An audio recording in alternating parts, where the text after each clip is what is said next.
Welcome to lecture number 4। Lecture number 3 के अंदर हमने अच्छी तरीके से जाना कि इलेक्ट्रोलिसिस प्रोसेस क्या है, इलेक्ट्रोलाइटिक सेल को किस तरीके से रिप्रेजेंट किया जाता है और इलेक्ट्रोलाइटिक सेल के अंदर एनोड और कैथोड के ऊपर कौन कौन सी प्रोडक्ट किस तरीके से मिलती है। हमने एनोड और कैथोड प्रोडक्ट के तहत कहा था, रिएक्शन के तहत कहा था कि यहाँ पे ये प्रोडक्ट मिली क्योंकि वो ऑक्सीडाइज या तो रिड्यूस हुई, इसीलिए हमने उसको एनोड या तो कैथोड कहा। उसको एक बार रिकैप कर लेते हैं। हमने आपको याद ही है, मैंने आपको होमवर्क के अंदर वो चीज़ करने के लिए भी दिया था। N2O3 को इलेक्ट्रोलिसिस करना था, इस तरीके से सबने किया भी है, बहुत अच्छी बात है। सबसे पहले तो आप एक चीज़ समझ लीजिए एक बार सिर्फ रिकैप करना है हमें। मैंने कहा था कि कैथोड वो कहा जाता है, कैथोड वही कहा जाता है जहाँ पे कौन सा रिडक्शन, जहाँ पे कौन सा रिडक्शन प्रोसेस हमें मिलता है, और एनोड वो कहा जाता है जहाँ पे हमें एनोड वो कहा जाता है जहाँ पे हमें ऑक्सीडेशन प्रोसेस मिलता है। ठीक है, ये दोनों चीज हमें जान ली। अब एक बात हम समझते हैं अच्छी तरीके से कि अगर कैथोड और एनोड, यहाँ पे हमने कैथोड को नेगेटिव टर्मिनल के साथ जुड़ा था और एनोड को पॉजिटिव टर्मिनल के साथ जुड़ा था। अब वो तो पूरी एक अरेंजमेंट थी जिसके अंदर हमने बीकर लिया, सेल इलेक्ट्रोड लिए, सॉल्यूशन इलेक्ट्रोलाइट लिया, सॉल्यूशन लिया, ये सारी बातें हमने ली। पर क्या एग्जाम के अंदर वो सारा सेटअप करके देंगे? नहीं।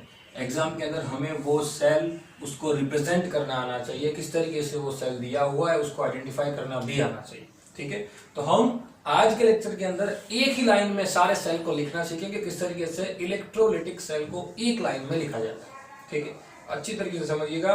हमने जो सेटअप पढ़ा था वो बेस है, वो कंसेप्ट है, वो कंसेप्ट याद रखेगा। उस कंसेप्ट का ही एक एग्जांपल लेके मैं आपको समझाता हूँ जो हमने जनरलाइज फॉर्म के लिए लिखा था। जनरलाइज फॉर्म के लिए हमने एक चीज लिखी थी, अगर आपको याद है तो हमने एक बीकर लिया था,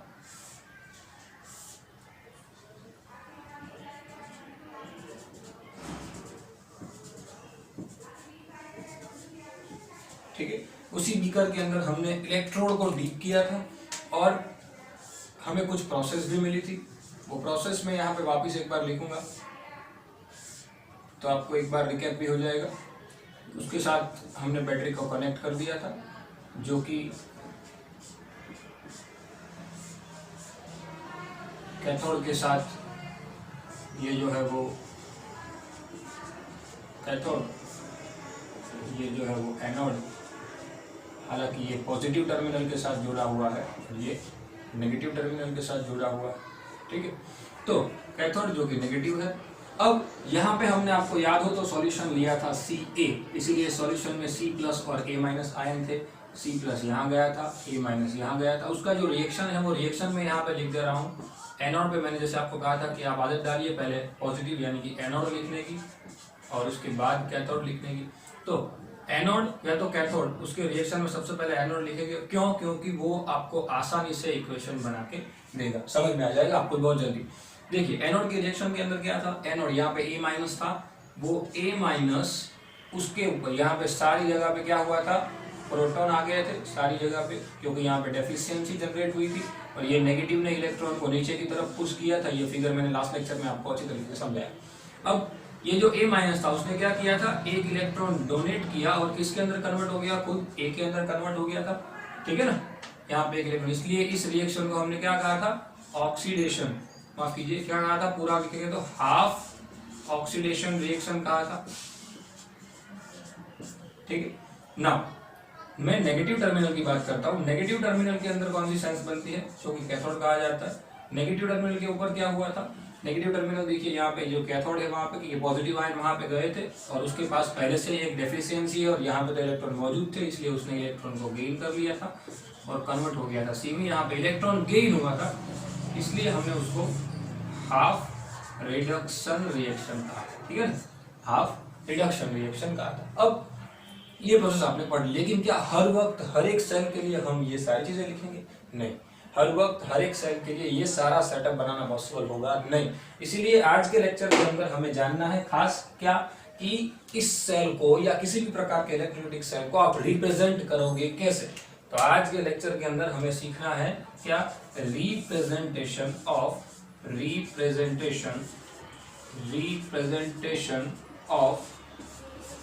electrolytic cell. Clear, representation of electrolytic cell. समझिएगा अच्छी तरीके से। रिप्रेजेंट किस तरीके से करना है मैं आपको बहुत अच्छी तरीके से समझा रहा हूँ। हम जनरलाइज फॉर्म के लिए लिख रहे हैं, उसके बाद मैं आपको एक एग्जांपल करके दूंगा NaCl का, और फिर मैंने जो आपको होमवर्क के लिए Al2O3 का जो दिया था उसको आप इस तरीके से रिविजन करके मुझे होमवर्क के अंदर करके मुझे दोगे। ठीक है, समझिएगा अच्छी तरीके से। रिप्रेजेंटेशन ऑफ इलेक्ट्रोलाइटिक सेल के अंदर सबसे पहले तो मैं आपको रिप्रेजेंट करना सिखा रहा हूं। एग्जाम के अंदर अगर रिप्रेजेंट करके दिया हुआ है तो वो आइडेंटिफाई आपको करना है कि कौन हमारा कैथोड है, कौन हमारा एनोड है, कौन सी हमारी कैथोडिक प्रोडक्ट है, कौन सी हमारी एनोडिक प्रोडक्ट है, हमारा मीडियम, हमारा जो इलेक्ट्रोलाइट है वो कौन से मीडियम का है, ठीक है, और क्या है। तो सबसे पहले तो ऐसी 2 लाइन कर देनी है रिप्रेजेंट करने के लिए। सबसे पहले ऐसी 2 लाइन कर देनी है। मैं आपको सिखा रहा हूं सेटअप के ऊपर से क्या रिप्रेजेंट करना एक लाइन के अंदर। ठीक है, सबसे पहले समझ में आ गई बात। ये चीज अच्छी तरीके से समझ लीजिए कि यहाँ पे क्या दिया हुआ है, 2 लाइन सबसे पहले कर देनी है। उसके बाद यहाँ बीच में आप लोग लिखोगे मीडियम। क्या लिखोगे? मीडियम। मीडियम क्यों? क्योंकि यहाँ पे हमें काम किसका है, जो इलेक्ट्रोलाइट हमारा है वो, क्योंकि उसी के ऊपर से तो हमें प्रोडक्ट मिली। ठीक है, और वो कौन से स्टेट का है, मैंने आपको 2 चीजें बताई हुई थी। सबसे पहला बात कि वो या तो कौन सा हो सकता है, मोल्टन हो सकता है, या तो वो एक्वियस हो सकता है, लेकिन यहाँ पे हमारा जो सॉल्यूशन था वो मोल्टन था, इसलिए सबसे पहले आप क्या लिखोगे? मीडियम। क्या लिखोगे? मीडियम, कि वो कौन सा स्टेट, कौन से फॉर्म में है, मोल्टन स्टेट में है या एक्वियस फॉर्म में। ठीक है, सबसे पहले आप मीडियम लिखोगे। मीडियम के बाद आप लिखोगे इलेक्ट्रोलाइट, इलेक्ट्रोलिटिक सॉल्यूशन। इलेक्ट्रोलाइट भी कह सकते हैं, उसको कहते हैं इलेक्ट्रोलिटिक सॉल्यूशन, जो कि हमने अंदर भरा है। हमने यहाँ जैसे यहाँ पे कौन सा सॉल्यूशन भरा है, Ca या व्हाटएवर, जैसे कि NaCl या जैसे कि Al2O3, जो सॉल्यूशन हमने भरा है वो सॉल्यूशन यहाँ पे इलेक्ट्रोलिटिक सॉल्यूशन के फॉर्म में भरा जाएगा। और यहाँ पे आपको उसका जो टेम्परेचर है वो टेम्परेचर और उसकी जो कॉन्सेंट्रेशन है वो कॉन्सेंट्रेशन दोनों दिखाना जरूरी हो जाता है। मोल्टन स्टेट है तो फिर कॉन्सेंट्रेशन दिखाने की जरूरत नहीं है, क्योंकि Ca उस वक्त अकेला होता है और अकेला Ca है, यहाँ पे दूसरा कोई कंपाउंड नहीं है, तो कॉन्सेंट्रेशन दिखाने की जरूरत नहीं है। कॉन्सेंट्रेशन तभी दिखाया जाता है जब हमें कोई दूसरा कंपाउंड उसके अंदर मर्ज हो या मिक्स हो या कोई सॉल्यूशन बना हुआ ऐसा पता चले, तब मोल्टन स्टेट के अंदर कॉन्सेंट्रेशन लिखने की जरूरत होती नहीं है, टेम्परेचर लिखना बहुत जरूरी है। ठीक है, तो सबसे पहले आप क्या लिखोगे? 2 लाइन। 2 लाइन के बीच में हमने जो भी इलेक्ट्रोलाइट भरा है सॉल्यूशन, वो उसका मीडियम कौन सा है वो, देन इलेक्ट्रोलिटिक सॉल्यूशन और एक टेम्परेचर एंड कॉन्सेंट्रेशन। इतना समझ में आ गया। अब एक बात समझ लीजिए, अब जैसे कि मैं यहाँ पे खड़ा हूं तो मेरा राइट ये बन रहा है और लेफ्ट ये बन रहा है, तो आप इसको वैसे ही नाम दे दीजिए। ये जो है वो मेरा राइट पार्ट है और ये जो है वो मेरा लेफ्ट पार्ट है। ठीक है, अब याद रख लीजिए, याद रखने के लिए आर ऐसे याद रख लीजिए, R for right and R for reduction. R for right and R for reduction. जिस जगह पे रिडक्शन प्रोसेस हो रही है वो यहाँ लिखनी है। रिडक्शन प्रोसेस जो हो रही है वो कहाँ लिखनी है? यहाँ। रिडक्शन क्या हो रहा है? रिडक्शन का कौन सी प्रोसेस रिडक्शन हो रही है? कैथोड पे रिडक्शन हो रहा है। रिडक्शन कौन सा हो रहा है? कैथोड का हो रहा है। तो कैथोडिक प्रोडक्ट याद रखिएगा खास, कैथोडिक प्रोडक्ट यहाँ पे लिखनी है। ठीक है, रिडक्शन जो हो रहा है वो कैथोडिक प्रोडक्ट यहाँ लिखनी है, कोमा करके हमने जो इलेक्ट्रोड लिया था वो लिखना है। मैंने आपको एक चीज बहुत पहले सिखा दी, क्या? कि सबसे पहले शुरुआत करो किससे? एनोड से। किससे शुरुआत करो? एनोड से शुरुआत करो, यानी कि हमारा एनोड तो ये हो जाएगा। अब आपको पता चल गया कि रिडक्शन मतलब कैथोड यहाँ पे आने वाला है, एनोड यहाँ पे आना, तो शुरुआत कहाँ से करनी है? एनोड से। यानी कि हमने जब ये इलेक्ट्रोलाइटिक सेल ड्रॉ किया था तब हमने सबसे पहले बीकर के अंदर डाल सबसे पहले जो इलेक्ट्रोड का नाम दिया वो कैथोड और एनोड, तो शुरुआत करो एनोड से। हमारा जो ये एनोड था वो किससे बना हुआ था? प्लेटिनम से, जो कि एक इनर्ट इलेक्ट्रोड था।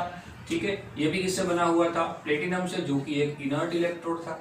ठीक है, तो यहाँ पे उस इलेक्ट्रोड का आपको नाम लिखना है। क्या है? इलेक्ट्रोड का नाम, कौन सा इलेक्ट्रोड है वो, प्लेटिनम लिख दिया। उसके बाद कॉमा, हमें उस प्लेटिनम के इलेक्ट्रोड के ऊपर कौन सी प्रोडक्ट मिली? हमारा देखो एनोडिक रिएक्शन कहाँ गया? ये रहा। A- से हमें क्या मिला था एनोड पे? A, तो वो प्रोडक्ट का नाम यहाँ पे आपको लिखना है। एनोडिक प्रोडक्ट है इसलिए एनोड, जो भी आपको मिला। ठीक है, पहले वो प्लेटिनम और उसका चार्ज भी आपको यहाँ पे लिख देना है, जो कि कौन से पार्ट से जुड़ा हुआ है? पॉजिटिव पार्ट से, इसलिए P पॉजिटिव। एनोडिक प्रोडक्ट यहाँ पे लिखना है, एनोडिक प्रोडक्ट, यहाँ पे आप प्रोडक्ट दिखाओगे, आपको कौन सी प्रोडक्ट मिली हुई है वो। ठीक है, अच्छी तरीके से समझ लीजिए। सेम अब इस तरफ जाते हैं, कैथोड की ओर आगे बढ़ते हैं। यानी कि हमने पहले एनोड लिया, फिर सॉल्यूशन लिया, अब कैथोड आएगा। ठीक है, पहले हमने एनोड लिया, इससे बना हुआ है, फिर उसकी प्रोडक्ट लिखी, फिर सॉल्यूशन। तो इस तरफ क्या आएगा, पहले प्रोडक्ट आएगी और फिर इलेक्ट्रोड आएगा, तभी जाके पूरी साइकिल क्लियर होगी। तो जैसे यहाँ पे प्लेटिनम का इलेक्ट्रोड था, एनोडिक प्रोडक्ट थी, वैसे यहाँ पे क्या आएगी, कैथोडिक प्रोडक्ट आएगी। तो सबसे पहले यहाँ पे कैथोडिक प्रोडक्ट कॉमा करके हमारा इलेक्ट्रोड तो प्लेटिनम का ही है, और हालांकि उसको नेगेटिव टर्मिनल के साथ जुड़ा हुआ है, इसलिए वो क्या रहेगा, नेगेटिव। तो इस तरीके से एक लाइन के अंदर आप पूरे इलेक्ट्रोलाइटिक सेल को रिप्रेजेंट करोगे, और इसी तरीके से आप रिप्रेजेंट करोगे इसको। ये तो हमारा जनरलाइज फॉर्म है, इसके अंदर दिया गया कोई भी सॉल्यूशन कोई भी इलेक्ट्रोड के लिए। याद रखना है इस चीज के अंदर आप लोग टेम्परेचर और कॉन्सेंट्रेशन मॉल्टन स्टेट में कॉन्सेंट्रेशन नहीं दिखाओ चलेगा, लेकिन यहाँ पे टेम्परेचर दिखाना जरूरी हो जाएगा। ठीक है, अब ये जो है वो तो हमने जनरलाइज फॉर्म के लिए लिखा। अब याद करो, मैंने आपको एक इक्वेशन लिखने के लिए कहा था, वो था NaCl का। NaCl का सॉल्यूशन था। NaCl के लिए मैंने आपको कहा था कि भाई NaCl, उसके सॉल्यूशन के लिए मैं अब फिगर ड्रॉ नहीं कर रहा हूँ, प्रोसेस हमने लिखी थी कि NaCl के लिए हम उसको किस तरीके से रिप्रेजेंट करेंगे। अच्छे तरीके से समझ लीजिए, NaCl के अंदर हमने दो प्रकार के आयन पाए थे, Na+ एंड Cl-। ये दो प्रकार के आयन हमें Na+Cl- मिले थे, जो कि एक कैटायन है और एक एनायन। ठीक है, तो उसकी कुछ प्रोसेस को हम लिख देते हैं, जैसे कि हम लिखते हैं एनोडिक प्रोसेस जो है उसकी वो, और कैथोडिक प्रोसेस जो उसकी है वो। एनोडिक प्रोसेस और कैथोडिक प्रोसेस के अंदर आपको सिर्फ इतना ही ध्यान रखना है यहाँ पे कि आपने जो भी प्रोसेस लिखी है, एनोड जो कि पॉजिटिव पार्ट है और कैथोड जो कि नेगेटिव पार्ट रहेगा। अब देखिए, जैसे यहाँ पे एनोडिक पार्ट के अंदर A- से हमें A मिला था, वैसे यहाँ पे हमारा नेगेटिव पार्ट कौन सा है, Cl। तो Cl- से हमें कौन सा मिलेगा, Cl मिलेगा। लेकिन मैंने कहा था वो बायोमोलिक्यूल फॉर्म होता है, बैलेंसिंग के लिए मैं उसको हाफ से मल्टीपल कर देता हूँ और एक इलेक्ट्रॉन क्या हो जाता है यहाँ पे लीच। ठीक है ना। कैथोड के लिए जैसे यहाँ पे हमारे पास पॉजिटिव पार्ट कैथोड के लिए पॉजिटिव पार्ट हमारा कौन सा है, Na+। उसने क्या किया था, एक इलेक्ट्रॉन गेन कर लिया था और हमें क्या दे दिया था, सॉल्यूशन के अंदर Na दे दिया था। ठीक है, तो जैसे ये रिएक्शन हमने लिखी, हमें कुछ प्रोडक्ट हमें मिली थी उस रिएक्शन के दौरान। अब इसको मुझे रिप्रेजेंट करना है, किस तरीके से मैं उसको रिप्रेजेंट करूंगा, इस तरीके से समझिए किस तरीके से करना है, समझिएगा। यही चीज जो आपको काम में आने वाली है, मैंने कहा जैसे कि आप सबसे पहले दो लाइन करोगे, उसके बाद हमें मीडियम दिखाना है। मीडियम कौन सा है हमारा, सॉल्यूशन कौन सा था, NaCl का मॉल्टन स्टेट हमने लिया था, तो यहाँ पे आप लिखोगे मॉल्टन। क्या लिखोगे, मॉल्टन। इलेक्ट्रोलाइट हमने कौन सा भरा यहाँ पे सॉल्यूशन के अंदर, यहाँ पे इलेक्ट्रोलाइट कौन सा है हमारा, इस प्रोसेस के लिए हमारा जो इलेक्ट्रोलिटिक सॉल्यूशन है वो कौन सा है, NaCl। कौन सा है, NaCl। तो यहाँ पे मॉल्टन NaCl हमने भरा हुआ है, तो हम NaCl लिख देंगे। ठीक है, अब हमने क्या किया था, बैटरी लगाई थी, मतलब कि हमने टेम्परेचर दिया था। हाँ, तो यहाँ पे हम लिखेंगे हाई टेम्परेचर,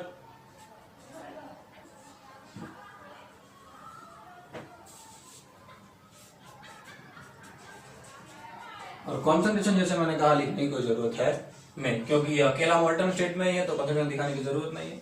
अब जैसे मैंने कहा हम शुरू करेंगे एनोड से। हमें एनोड पे कौन सा, पहले तो इलेक्ट्रोड हमने लिया है, मैंने कहा सबसे पहले इलेक्ट्रोड दिखाएंगे। कौन सा लिया है हमने इलेक्ट्रोड, तो प्लेटिनम का लिया था उस वक्त भी, तो इलेक्ट्रोड को दिखाएंगे प्लेटिनम विथ चार्ज, उसको किसके साथ जुड़ा हुआ है, कॉमा करके लिखेंगे एनोडिक प्रोडक्ट। एनोड के ऊपर हमें कौन सी प्रोडक्ट मिली थी, देखिए एनोड के ऊपर कौन सी प्रोडक्ट मिली हुई है हमारे पास, डाइक्लोरिन gas, then 1/2 Cl2। Clear.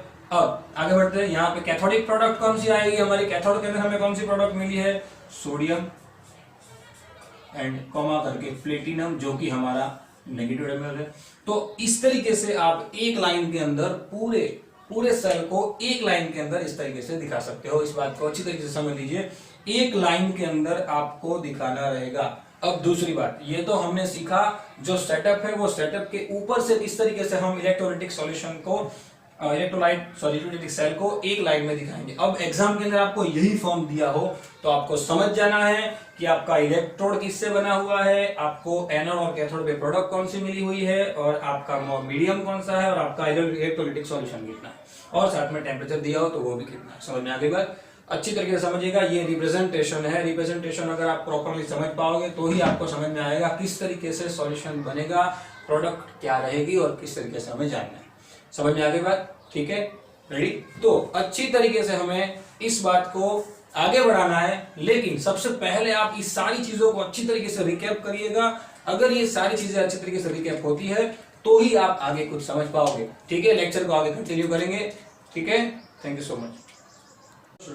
Lecture number 4 को आगे कंटिन्यू करते हैं। हम लेक्चर नंबर 5 पे नहीं जा रहे, लेक्चर नंबर 4 के अंदर ही ये चीज कंटिन्यू कर रहे हैं, क्योंकि ये चीज पढ़ने के बाद आपको इलेक्ट्रोलाइटिक सेल के अंदर क्या क्या और सीखना है वो जानना है।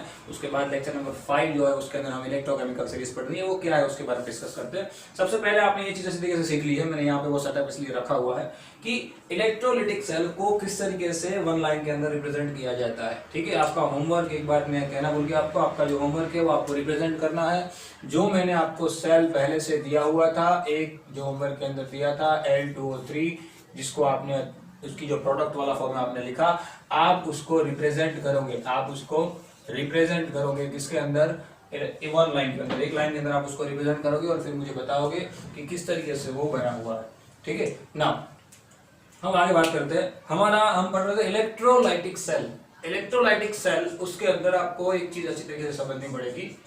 इलेक्ट्रोलाइटिक सेल, उसके अंदर हमने जो काम का जो बेस था वो जान लिया। इलेक्ट्रोलाइटिक सेल के अंदर हमने पिछले 2 लेक्चर से क्या क्या सीखा, किस तरीके का वहां पर सेटअप होता है, इलेक्ट्रोड कौन से होते हैं, एनोड कैथोड क्या होता है, क्या मिलता है क्या नहीं मिलता। लेकिन हमें इलेक्ट्रोलाइटिक सेल के अंदर जो मेन चीज पढ़नी है, दो वो बात करते हैं जो इसके अंदर आई गई है, लेकिन उसको सिर्फ किस तरीके से बाइफरकेट करना है वो सीखना है। तो बात करते हैं कि इलेक्ट्रोलाइटिक सेल जो है उसके अंदर हमें 2 प्रकार के एस्पेक्ट पढ़ने हैं, 2 प्रकार के क्या पढ़ना है, एनालिसिस पढ़ना है। एक है क्वालिटेटिव और एक है क्वांटिटेटिव।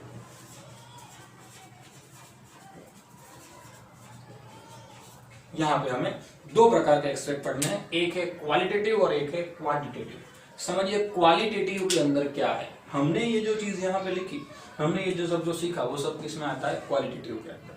क्वांटिटेटिव के अंदर हम वो सीखेंगे कि एक बात समझिए कि हमें कुछ प्रोडक्ट मिली, हमें माइकल फेराडे ने ये कहा था अपने लॉ के अंदर कि भाई जितना करंट पास करोगे, आप 10th में पढ़ के आए, जितना करंट पास करोगे उतनी प्रोडक्ट हमें मिलेगी। ठीक है, तो जो प्रोडक्ट हमने इलेक्ट्रोप्लेटिंग प्रोसेस के अंदर ये अप्लाई किया था कि भाई एक हमारे पास सिल्वर की जो चम्मच होती है उसके ऊपर हम अगर गोल्ड का लेयर लगाना चाहे तो वो किस तरीके से लगता है, क्लियर ना। तो वो क्वांटिटेटिव एनालिसिस के अंदर ये सारी चीजें आएगी, जो वेट है या वॉल्यूम है किस तरीके से उसके ऊपर हमें अप्लाई करना है, या टेम्परेचर वगैरह है उसको किस तरीके से एनालिसिस करना है। तो जो भी क्वांटिटेटिव चीजें होगी वो सब इसके अंदर पढ़नी है, और जो क्वालिटेटिव चीजें है वो यहाँ पे पढ़नी है। जो हमने पढ़ ली उसके बारे में डिस्कस करता है कि भाई क्वांटिटेटिव, उसके अंदर हमने क्या क्या पढ़ लिया। क्वांटिटेटिव के अंदर एक चीज समझिए, हमने सबसे पहले हमें एक चीज पे ध्यान देना है जो हमें दे दिया, क्या, who will oxidise, who will oxidise और रिड्यूस, क्लियर ना। हु विल ऑक्सीडाइज और रिड्यूस, कौन है जो ऑक्सीडाइज होगा या रिड्यूस होगा, हमने यहाँ पे जाना। एनोड पे, कैथोड पे रिडक्शन प्रोसेस, ऑक्सीडेशन प्रोसेस क्या मिलती है, हमें कौन सी प्रोडक्ट एनोड पे मिलती है, कौन सी प्रोडक्ट कैथोड पे मिलती है, सबसे पहले तो वो चीज मेन रहती है। ये फैक्टर है, ध्यान रखिए। क्वांटिटेटिव, माफ कीजिए, क्वालिटेटिव एनालिसिस के अंदर ये फैक्टर है जो ध्यान में रखना है आपको, जो ऑलरेडी हमने रख दिया है, मैं सिर्फ आपको रिकैप करवा रहा हूं। क्या, who will oxidise and who will reduce. Second, हमारा जो इलेक्ट्रोड है वो, ये मेन बात रहती है, हमारा जो इलेक्ट्रोड है वो, इलेक्ट्रोड है वो क्या, हमने जो इलेक्ट्रोड लिया है, क्या यहाँ पे भी 2 पार्ट हो जाते हैं, हमने जो इलेक्ट्रोड लिया है क्या वो इनर्ट है या तो रिएक्टिव है। ठीक है ना, 2 पार्ट हो जाते हैं कि अगर वो इनर्ट है तो वो प्रोसेस में टेक पार्ट नहीं करेगा, मतलब प्रोसेस के अंदर उसको कहीं पे दिखाना नहीं है, और अगर वो रिएक्टिव है तो हमें इलेक्ट्रोड की प्रोसेस को भी साथ में दिखाना पड़ेगा। ठीक है, हमने यहाँ तक इनर्ट के लिए पढ़ा है और रिएक्टिव के लिए ये चीज नहीं आ सकती है। ठीक है, अब तीसरे टॉपिक की बात करते हैं जो सबसे इंपॉर्टेंट है, उसके बारे में भी हमने डिस्कस कर लिया, वो है हमारा इलेक्ट्रोलाइट। हमारा क्या है वो, इलेक्ट्रोलिटिक सॉल्यूशन यानी इलेक्ट्रोलाइट। जो इलेक्ट्रोलिटिक सॉल्यूशन है उसके अंदर भी हमने 2 पार्ट है, ध्यान रखिएगा खास, एक है मोल्टन और एक है aqueous. Molten and aqueous. Molten के लिए जितनी भी चीजें थी सारी चीजें हमने मोल्टन स्टेट के लिए पढ़ ली। मोल्टन स्टेट के लिए हमने ये सारी चीजें यहाँ पे माफ कीजिए, अलग अलग तरीके से उसको डिस्क्राइब भी किया है और दिखाया भी है कि किस तरीके से हमें एनोड पे और कैथोड पे या किस तरीके से प्रोडक्ट मिलती हो। तो मोल्टन स्टेट हो तो बात अलग है, लेकिन अब बात करनी है हमें एक्वियस स्टेट के लिए। मैंने आपको कहा था एक्वियस स्टेट के लिए हम बाद में पढ़ेंगे, तो उसका समय आ गया है। एक्वियस स्टेट जो है वो क्या है, एक्वियस स्टेट अच्छी तरीके से समझिए। एक्वियस, एक्वा मतलब पानी, आपको पहले से पता है। पानी वाला सॉल्यूशन जब हो, एक्वियस स्टेट हो, जब पानी वाला सॉल्यूशन हो, तब क्या होगा? जब अकेला मोल्टन स्टेट, अकेला NaCl था, तो हमें Na और Cl प्रोडक्ट मिल रही थी, जो कि एनोड और कैथोड पे जा रही थी। किसके डिपेंड पे? उनके रिएक्शन के डिपेंड पे। पर अब जो अगर हमने एक्वियस सॉल्यूशन लिया, एक हम बात करते हैं कि क्यों एक्वियस सॉल्यूशन के अंदर ये डिफरेंट आ सकता है, क्या है वो, तो उसके बारे में थोड़ा पढ़ लेते हैं कि हमारा जो एक्वियस सॉल्यूशन है, मोल्टन के लिए हमने पढ़ा, एक्वियस सॉल्यूशन के लिए कुछ बेसिक है, ध्यान रखिए खास। फॉर एक्वियस सॉल्यूशन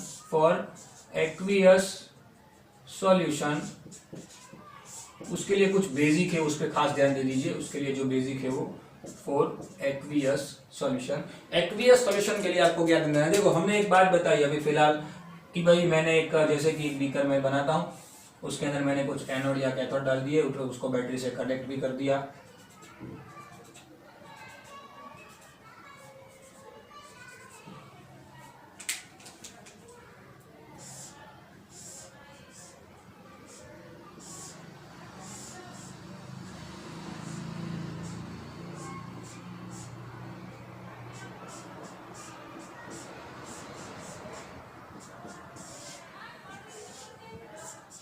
ये मुझे अपने रिएक्शन की मदद से पता चल गया कि भाई यहाँ पे नेगेटिव पार्ट है, इसलिए इसको मैं कैथोड कहूंगा। ये पॉजिटिव पार्ट है, इस पार्ट है, इसलिए मैं उसको एनोड कहूंगा। लेकिन अब यहाँ पे सेंस थोड़ी बदल जाएगी। क्यों?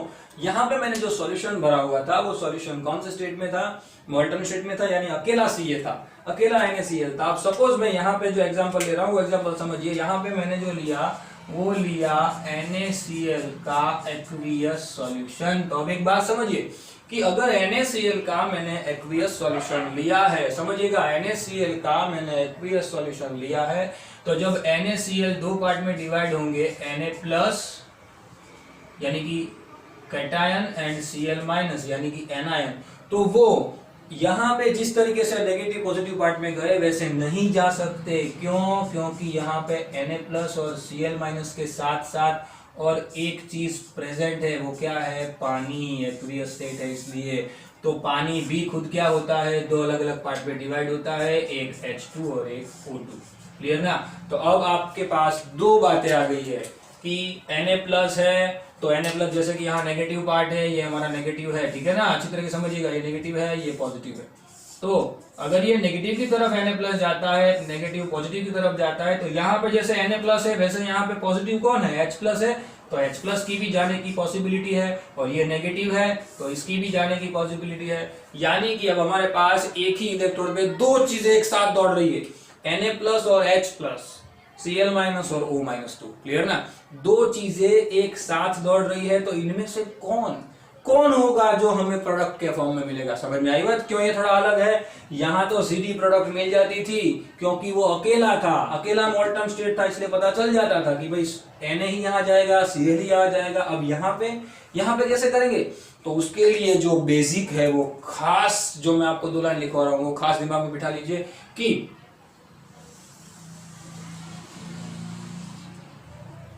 अगर कैथोड पे अगर प्रोसेस हो रही है, किसके ऊपर? कैथोड के ऊपर। अगर प्रोसेस कैथोड के ऊपर हो रही है, तो समझिए कि कैथोड के ऊपर कौन सी प्रोसेस होती है? रिडक्शन प्रोसेस होती है। कौन सी प्रोसेस होती है? रिडक्शन प्रोसेस होती है।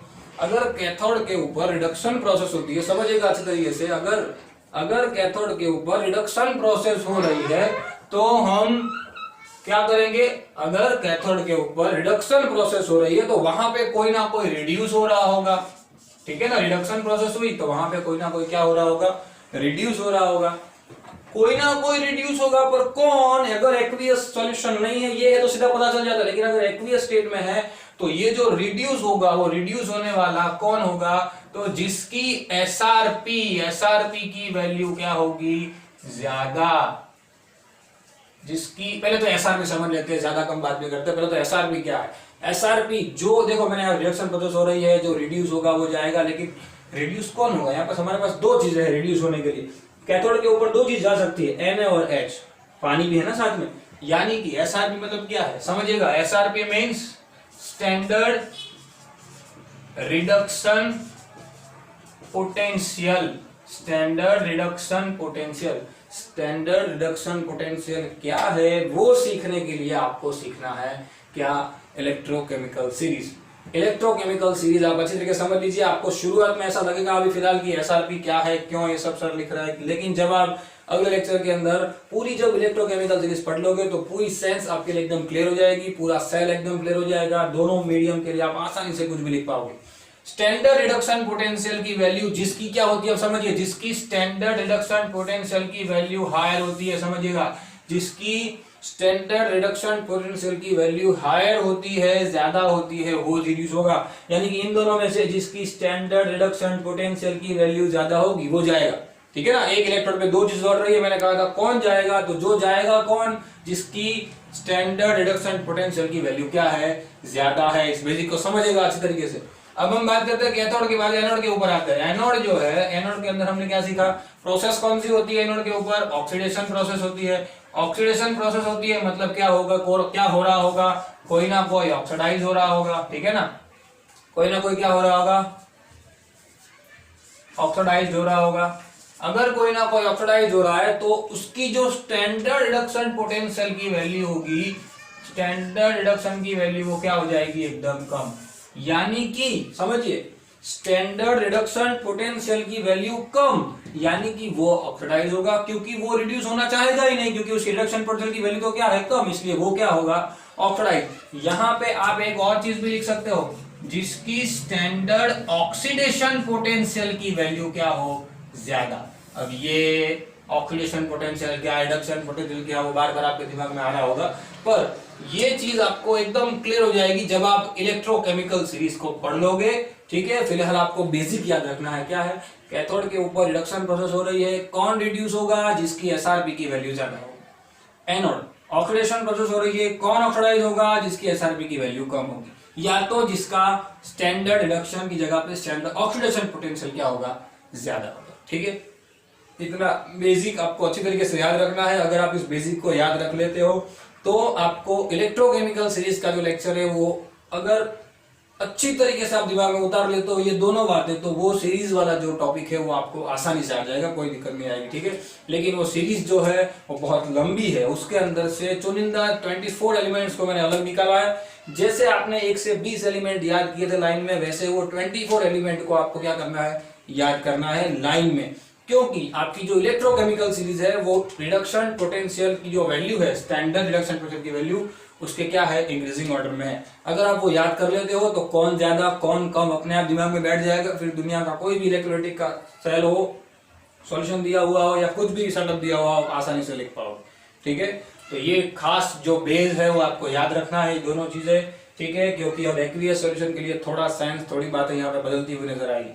ठीक है, आज के लेक्चर के लिए इतना रखते हैं। होमवर्क आपको करना है खास L2O3 को रिप्रेजेंट करना है, और इन चीजों को खास 2 बार 3 बार 4 बार लिखना चाहे तो लिख दो, और अच्छी तरीके से दिमाग में बिठा लो, जिसकी एसआरपी की वैल्यू ज्यादा वो रिड्यूस होगा और वो कैथोड पे जाएगा, जिसकी एसआरपी की वैल्यू कम वो ऑक्सीडाइज होगा और वो एनोड पे जाएगा। अब एसआरपी की वैल्यू ज्यादा कम क्या है उसका सेंस हम 5th लेक्चर में पढ़ेंगे, क्यों इलेक्ट्रोलाइटिक सेल, क्यों इलेक्ट्रोकेमिकल सीरीज, ये सब बातें पढ़ने की जरूरत पड़ती है। ठीक है, समझ में आई बात?